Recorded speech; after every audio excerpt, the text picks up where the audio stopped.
छोटे से गांव में रमेश नाम का एक युवक रहता था। उसका परिवार आर्थिक तंगी से जूझ रहा था, लेकिन रमेश के सपने बड़े थे।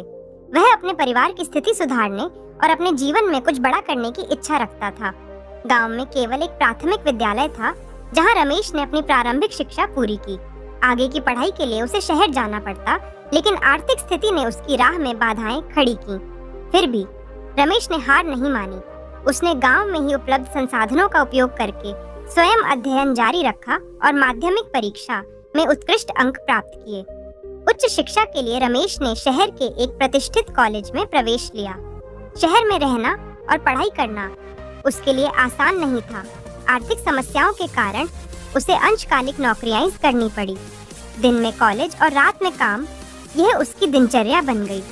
कई बार थकान और निराशा ने उसे घेरा, लेकिन उसके सपनों की रोशनी ने उसे हमेशा आगे बढ़ने की प्रेरणा दी। कड़ी मेहनत और समर्पण के बल पर रमेश ने अपनी स्नातक की पढ़ाई पूरी की। इसके बाद उसने एक प्रतिष्ठित कंपनी में नौकरी प्राप्त की, लेकिन रमेश का सपना यहीं समाप्त नहीं हुआ। वह अपने गांव के बच्चों के लिए कुछ करना चाहता था।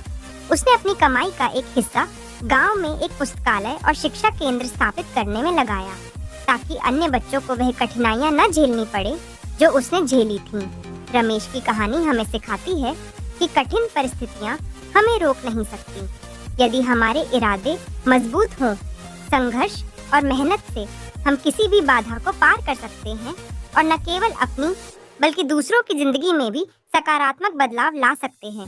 यह कहानी हमें यह भी याद दिलाती है कि शिक्षा और समर्पण के माध्यम से हम समाज में महत्वपूर्ण परिवर्तन ला सकते हैं।